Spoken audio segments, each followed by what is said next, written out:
11 अक्टूबर 1987 रात 1 बजे जाफना शहर अंधेरे में डूबा हुआ था। इसी सन्नाटे को चीरते हुए भारतीय वायुसेना के हेलीकॉप्टर आगे बढ़ रहे थे। मिशन का लक्ष्य था अगाप जाफना यूनिवर्सिटी। भारतीय पैरा कमांडो नीचे उतरना शुरू करते हैं।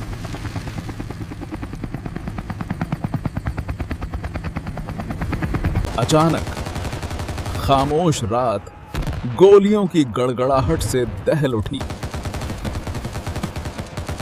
लिट्टे के लड़ाके पहले से घात लगाए बैठे थे।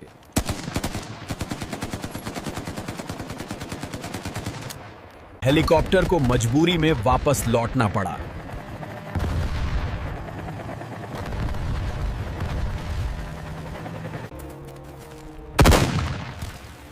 हम चारों तरफ से घिर चुके हैं। हम लड़ेंगे आखिरी सांस तक।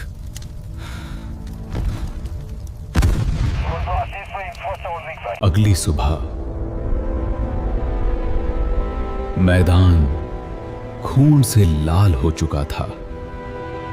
यह कोई फिल्म का सीन नहीं था, यह एक कड़वा सच था।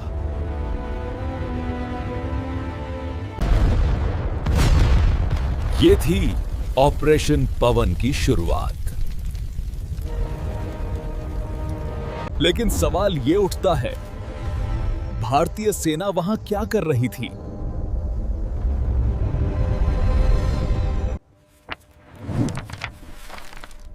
इस कहानी को समझने के लिए हमें इतिहास में पीछे जाना होगा। साल 1948 श्रीलंका आजाद हुआ। लेकिन आजादी के साथ ही एक गहरी दरार पैदा हो गई। एक तरफ सिंघली और दूसरी तरफ तमिल। 1956 में सिंगला ओनली एक्ट लागू हुआ।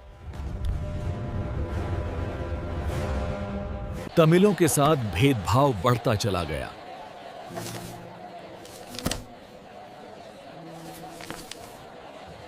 शांतिपूर्ण विरोध धीरे धीरे हिंसा में बदल गया।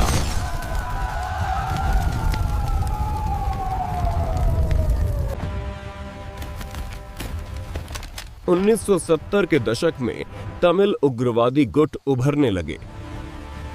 उनका सपना था एक अलग देश तमिल ईलम। इन्हीं गुटों में से एक था लिट्टे। और उसका नेता था प्रभाकरण। वो सिर्फ एक नेता नहीं बल्कि एक खतरनाक रणनीतिकार था। लिट्टे ने अपनी खुद की सेना, नेवी और एयर विंग बना ली। 1983, जिसे इतिहास में ब्लैक जुलाई कहा जाता है, हजारों तमिलों का नरसंहार शुरू हो गया।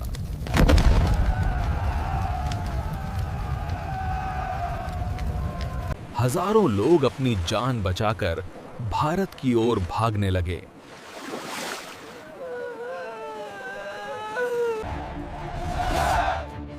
भारत सरकार पर दबाव बढ़ता जा रहा था।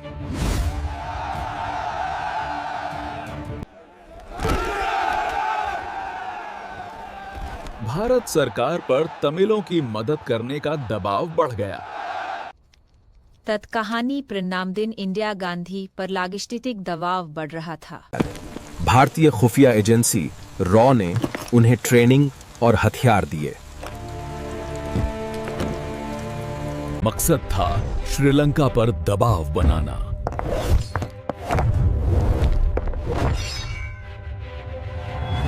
उन्नीस 1987 में श्रीलंका सेना ने जाफना को पूरी तरह घेर लिया। 19 में इंदिरा गांधी की हत्या हो गई। इसके बाद राजीव गांधी भारत के प्रधानमंत्री बने। गांधी शांतिपूर्ण समाधान चाहते थे। राजीव गांधी इस सरकच का शांतिपूर्ण हल चाहते थे। लाखों लोग भूख और बीमारी से जूझ रहे थे।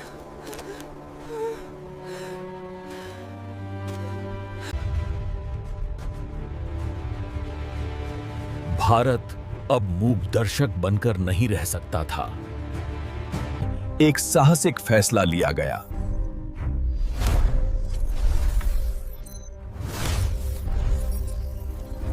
ऑपरेशन पुमलाई की तैयारी शुरू हुई।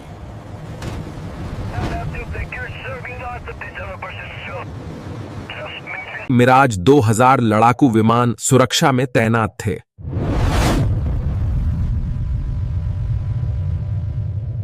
मालवाहक विमान राहत सामग्री लेकर जाफना की ओर बढ़े। जाफना के ऊपर राहत सामग्री गिराई गई।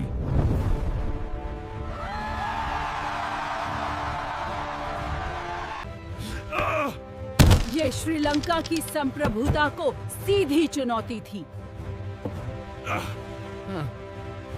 दोनों देशों के बीच बातचीत शुरू हुई।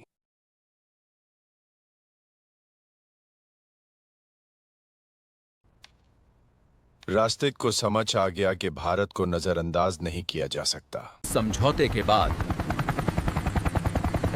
भारतीय शांति सेना श्रीलंका पहुंची।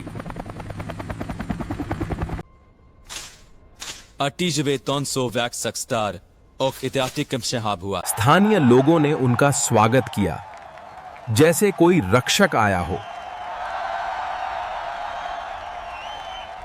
लोगों को लगा अब खतरा खत्म हो गया।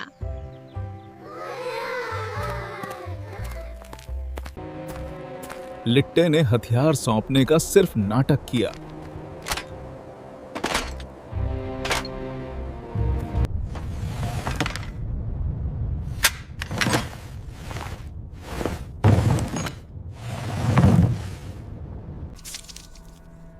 लेकिन प्रभा कार्बन कुछ और ही खेल खेल रहा था। सितंबर 1987 एक बड़ी घटना हुई। वो अपने सपने तमिलीलम को छोड़ने वाला नहीं था। लिट्टे के टॉप कमांडर्स पकड़े गए।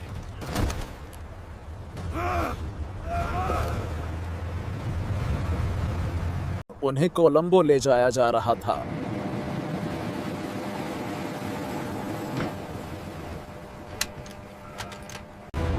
लिट्टे ने भारतीय सेना से मदद मांगी।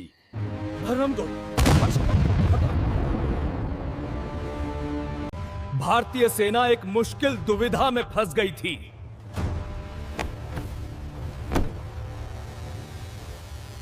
5 अक्टूबर 1987 वो दिन जिसने सब बदल दिया।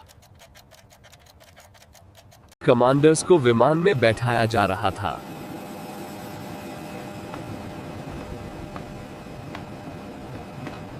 अचानक उन्होंने साइनाइड कैप्सूल खा लिया।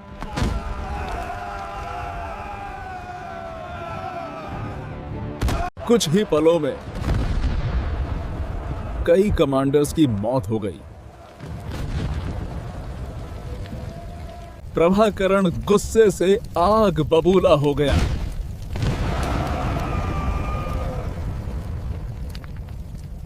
You are the only one who had access to the files that night, Priya. How dare you accuse me, Prabhakaran? I didn't do this. लिट्टे ने भारतीय सेना के खिलाफ युद्ध का ऐलान कर दिया। शांति सेना अब युद्ध में बदल चुकी थी।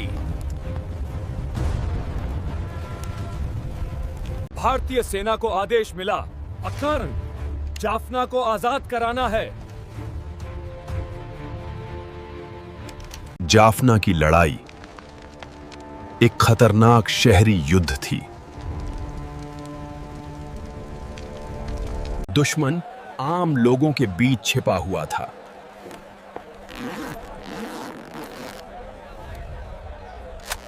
दिन में किसान और रात में एक घातक आतंकी। भारतीय सैनिकों के पास सटीक नक्शे तक नहीं थे।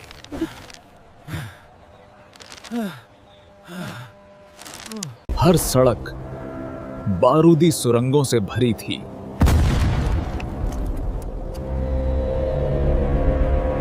इतने खतरनाक धमाके कि टैंक भी हवा में उड़ जाते थे। लिट्टे ने बच्चों और महिलाओं को भी हथियार दे दिए थे।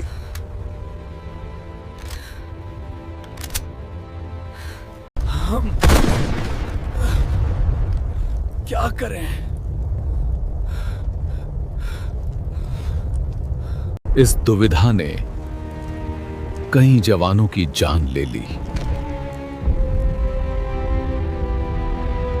नवंबर 1987 एक और घातक मुठभेड़ हुई। मेजर परमेश्वरन अपनी टुकड़ी का नेतृत्व कर रहे थे। अचानक आतंकियों ने हमला कर दिया।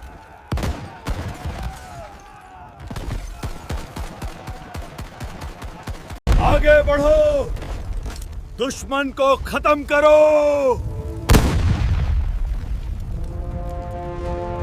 गोली लगने के बाद भी वो रुके नहीं।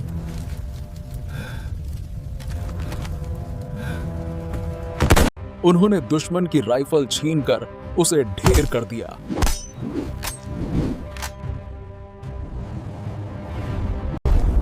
पोजीशन संभालो, पीछे मत हटना।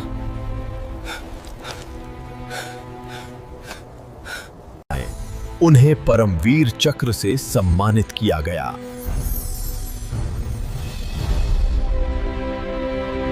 उन्नीस 1990 में भारतीय सेना वापस लौट आई।